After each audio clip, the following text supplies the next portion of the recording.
No sia boade shema ya mamu nyina chen ya mo kwa Badwam TV no sia kase yi so ansane ya den sam ne beba no yadani te ko tegwa sane ne nkranhyan sam adwada no pen so de amaye enti firi dwada de kosi fieda brese ye muni te ko tego de nkranhyan sam bebro ensam atodwa wo yen kase mu de todwa mu bi ya wo betini bambofo akiri nipa enan bi se wo mokokro no bo na wi akiri nso wakum nipa wo mu wo wasa aguna yabete sa ensam no emu enchiremu me kasa so inspector bia wo post adwuma ni mu no nei yabona asensan fi se wakotena commercial car mu agya etuo no wo mu sansami ni nsem bi ana no pay me de bro Adom TV Badwam kase oba Facebook/Adom TV akase no wo ho Go TV 176 channel Adom TV yehye na DS TV so channel 280 bidi afia amankwa tamaklo afia didi emuti se den samni chiremu ankasa etie aposifo akire enipa nan bi ya womo ekotata filling station be wi akire security anasa bamboni a wo bo ho no mobile no wo maboni tu amenne wato anana no nsiedo e wo wasa guna e wo Western Region Adom TV kase etwaso Ghana Police Service adwumakuo no eden krata aboto montene so a wo akire mu se memenenda obepon bosumia neto so aduwotwe afimpinu ene aduonu miensamu anopabre mu honomo enipa nan bia okobo okro no ewo filling station bia ewo wasa aguna ewo atoye mantamu a onam so ekum security guard bia no wo honomo no wonom akire no saa enipa nan yi wondin ene Francis Ebuka, Wisdom Just Way, Samuel Chibuzo ene Kingsley Okechukwu ya wonom etai freno Kofi Kingsley na bra wonom ekobo okro no ewo filling station honom no wonom ebro wonom anu ye adwuma ewo ebia honom a wosan so efesi ka bia 12 dini edwane ye eno nanchen no wonom esan so fa filling station no CCTV digital video recorder any adwumayefo ne mobile phones nyina edwane apolice fo akire mu se abra wonom enya entiyese kro no bobi akoso ewo honom no na police patrol teams a wonom ewo sampotemu honom ekọ bia sa akro no bono ekọ so no nanumu enenam so a wode kire Francis Ebuka, Wisdom Just Way ene Samuel Chibuzo se wati motorbike so edwane afri bia honom da wo kire wonom a wo hwehwe won ho no wohu black hood ena afei handbag bia na mobile phones mienu ene Ghana sika no empem aduonu ohanson ene aduonu mienu 20,722 Ghana cedis ewo mu wonom eho owie ye akire ene woto aso ekọ hotel bia ebeng bogoso ye honom nso no wakọkire Kingsley Okechukwu wono nso wonom age Ghana sika no empem aduanan oha wotwe ene aduonu mienu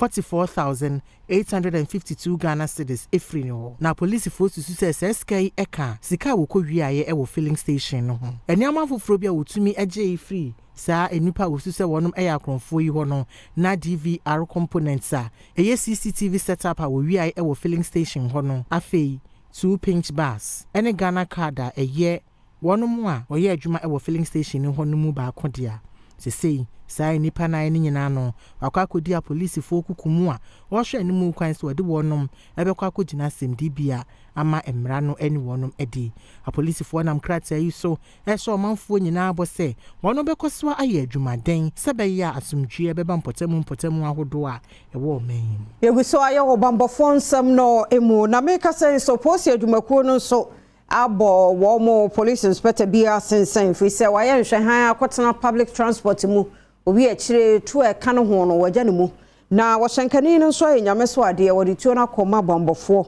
ama ne wakasa pani no inspector no kra sa jiska different ho tie no kra no a different case Adom TV kase etwaso Public Affairs Unit a ewo atoye mantamu police command eden krata abeto montene so a wo akire mu se police adwumakuo no akire police inspector bi se wogya a police fo tu a wode ma no eto ehyen bi mu shankani a police ni no eja etuo no ewo ne hyen mu no ede etuo na akwa police fo a wasan so ebo police ni no so bo se wagisika efri ni ho police inspector eni din eni Suleiman Adam ya wo rapid development force a ewo takrade a ewo atoye mantamu efri se wo kire no wadane asem no ama police professional standards bureau se wonom enye hwehwemu ehunu ne nam so a ema asa asem no esiye te se police inspector no eni shankani nyina no wonom akodia police fo nsem a wo boa ama waye sansem ni mu enhwehwemu enkrata yi Superintendent of Police Olivia E.T. Adiku ya oye panyini ewo public affairs unit a ewo epoyema ntemu police command ena nensa ehyasie. Adom TV Badwam kase na ogiso ehwe na Toyota Corolla ne number JR 9225-13 enya nkwanhia wo anyinam police station anim ho no mo a ewi akire odobani na adwane kora na wo mo nkɔhwɛ mu anwan ne mponche okeka bo ma bedu nsungu ka ne mutu wo mo hu se akwa utum se bi akɔwi ade no. Adom TV kase etwaso be 22nd January we ya free we mo abusumi we mo na bo 4:30 ana ahomachi yenye yese ka bia benya accident wo police station animo ya nyame on pebone police station na ka na benya accident na police for no koye no omo ka na mu nyina omofiri ho bia anyese omofiri so ye hu omo wadwane aja ka no na ye bie ka na mu hwe se de ne wo wa mama tu ka na be yi ka na ye hwe ka no na enwan bako 17 du so na du so no na mponche no mo wo no so ena siana no mo no that is 6 no mo no so ye mponche na mponche no na force we dika wu ka no dada ndisi amika se mu nyina nsa enwa no amwaka ne de omwakogu ebuo bi mo ayese papa bi buo mu na edukum ayanye obi amba amika se enwa no adase obi amba claim enwa no muda so ye wo so ye gidi se bebi omudi free no wo kwa echire nti obi amba de na che se omowia ka na amika se ye toya kosi police station ka na ye Toyota Corolla ash color bi the number na ye GX 9245-13 abishine eno so no obi ambeji anwa no so no munyina wo nti wo police timidi akwanye wo sesere general public special omo free nkoko eni ne important mo villages no. Adom TV Badwam kase na ogiso ehwe na mpanimfo da Fulani extracts in Ghana na fe Tabita Pulaku International womo de to won mo emma enim wotre won didie mu a womo nye omamba pa omabo obi manso ana obi kromu womo ma wo su no ban enye papa se de amamra ne tie se be ya asumdue pa bi ai wo my Ghana mu no yenyina nso betimi anomo. Adom TV kase etwaso. People, the Fulanis, are free from fundamental abuses. I promise you all today that I stand firm and ready to continue fighting for our fundamental rights of our people, the Fulanis, and as I have done over the past years. I will use this as a legal diplomacy actions to help resolve all issues confronted us. Inshallah, peace will prevail among Fulanis and between Fulanis and all other tribes. Isa Adams, national PRO, Emma Ekui, or the Sembi to Yamani Boni enim. Ekoba say,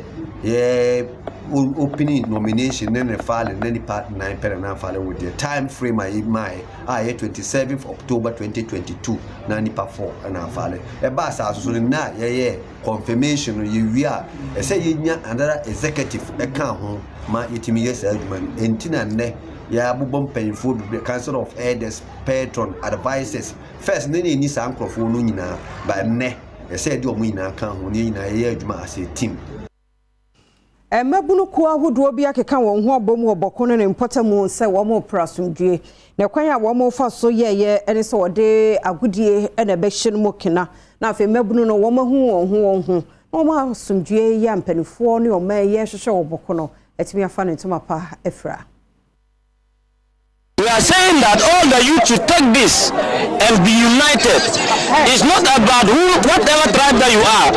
We have different tribes that participated in the match. Others were speaking in other languages and others were also speaking in Kusal. But we are saying that as we have won this tournament, we are saying let peace reign in Boku. A person who is a true son of the soil, a person who is youth-centered, and a person who believes that yes, we have talent and he is a major stakeholder in unearthing that talent. Adams Al-Hassan, a youth leader, Ewo Binduri, Wane Akudibila Smiler, ya wono so a youth leader, Ewo Timpani, editu just say, if you have impinu any adrunu baako, ena, ensensemo a ekoso ewo bokono, omanfo nyina atibie, ya e free sabre no, enipa dodo ahwere wono mo nkwa, ama japadie bebre nso asesei. Ne sense wo hu ne say, sa football gala dwumadie yi a wonom ede hyehye so no ebeboa ama kabewomufo nyina etumi edi ehia adwendwene ekwan ahodo obefa so ama asomdwie aba wonom krom honom. Going forward, you know,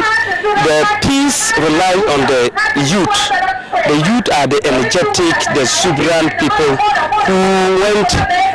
there is initiative. It must pass through the youth. And I think this is a platform that will bring all the youth together for them to understand that the coexistence that existed, if it continues, they are the beneficiaries. We want peace to exist in the Kosa traditional area. That is why we have organized this one to foster unity among the settlements in this part of the country. Jamtini ya wanada hafo regional zone ana zongo chiefs Mohammed Bashiru Kwadrago wadi afuti opa na mabunu ye wo zongo se mema womungo wonhumo bi fo onye nkru tudwuma bi fo munya de bi e de ose ye bebo mamu ne bese o menya sumdwe nemum womum pre de edimpuntu ebebre won nkru ahodo Adom kase to asansemi eso ye mabunu fo aisrim fo nkwala ibese se atutosim bia kopa bia ye me free srim fo nkwala so yes I know what it is here impenyo ko betena santima mu ha omude ahomara brase ne betena ye ne amanye fo betena ye e ma eji omutu na omuje srim fo so ibese se nkwala yesu asa ne fasa smile entity ye ho ya mo ne entity ye maro na ye nyina magana asudie na ye hwe no ma be ye hwe no ne ma asudie na embra na ye nyina Korea na ye hwe no Ghana na embra na traba sabu se we no na ye hwe no kre ne so ehu baba ko pe ne bangwa o ma be nyine ye hwe Ghana na Ghana embra be jamae Ibrahim Adams penyipa abedi akira wadada Gomba Union of Ahafuku no ano na ono so katwa so se wone mpanyinfo a wada saa ekuo ya no nyina no ebeye adwumuaden se ne ebeye a adesuafo a wonom ete zongo empotemu ahodo ewo hafomantemu no wonom ebenya adesuamu nteteye papa na afei watumi onya abefu nimdie sebeye a obetumi aboa wonom fefo yenyina so nti a eboabo amlante ano the Goma formlante sa ahafu nyina kasahudu a ewo nyina so babo modern se ombebom na ya moabo amlante ano na ya boa omusuku omu nimdie sua eye western world ana Islamic education nyina na say without education no ya hu sa unyo obia omla wansua de Odikro ya wowo Gomualome eye Gomua Central mensinimo mfimfin mantemu ye nana ayeredu nyako wabo womra shebedwani owo Gomua Central nana eyia kwansa ne DC Benjamin Otu abasopa fise ne oso ba mensinimo asede mpuntunyuma amane moso ne se wani se okache Adom kase etwaso Lombe mei saye hwada eye MP wa ya manya anam na Akufo Addo no do wa ya manya na odo aso bebre ya kwan ya wa ya manya school for aroboa won na mabre yen community center kra yerisi MP na mo da manya danara ye afa shempo a waka da masam ne anza ye chire ya bi atram odna mabre da manya lomi ha enu achire na ema shebedwani a ogina mma wonom a Gomua Central na eyia kwansa ya wonu kroye sanse ye soafo abedi akira wo hwe interior so editudwa se wonom haw kese a ewo wonom akwan a enye ne senti wodi ato soafo hwe akwantempon ho nsem so amoako ata anim se womma won krom honom no mesisi wakwan ema wono party yendi Gomua Central hwanwo ketekete yagitum da ya kwan no problem abam yagitum mi filome but se me ka kwan ne dendenden a da hom suta yentum nkoho emi mba ya witness it da hom so wode ama contractor ya ba fa kwan de aduni aka kire aban emi me ka ho ya wo nyina ya ka ho de da hom kwan ne de nsuta yakopon si yenka no kwar lome kwan nye na lome na da hom eye kwan bia ebeka ayeso ade ho a ya tete ma Gomua Central fo Kokomba hene ya wo mbura number 1 ewo Pandai mensinimo ewo Northern Region say kokomba fo titru ne mebuno no omunyi won hu free chrono bo emu ya edidi mbone ne di nseye eba kokomba fo so ewo Pandai mensinimo na wo monhwe se edimpa ebebo wabrabo mu won hyehye nneema wɔn mo ye oni Adom kase edin komoyi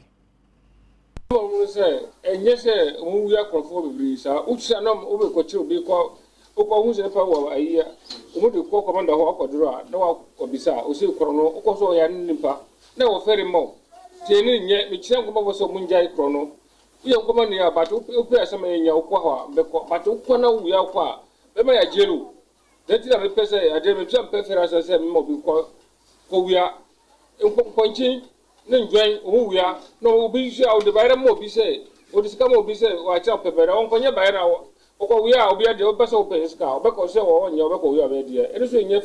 District Superintendent of Police Richard Odate Lante a obepie wo dwumedie na sene enso e de futuo e mamabunu no se omunya krono no na anya sa aposifo nsa so omumu a wo de omu bekopie mu e wo court na mra no eni omu di ne nyonyonyo imrantie no jams no ne krono nkitinkiti ye wi obi akukọ obi mponchi obi nyan yantwi ye ho mfrim ene minimu abekasa amantiase aye adwuma enti se me free hako na me yedi obi ba se wawe ade bi na me se yemfa no nkokota e mamu nka se me timu wodi nyame ya adoma ene panda court no ye baby ano enti me free happen me sa ho enti se ye wo court wo panda de wasem ba enya ade e be faka e nante ye na ebe nante de wako enti yantu ye hufo se na ebe ya yasem enkodru court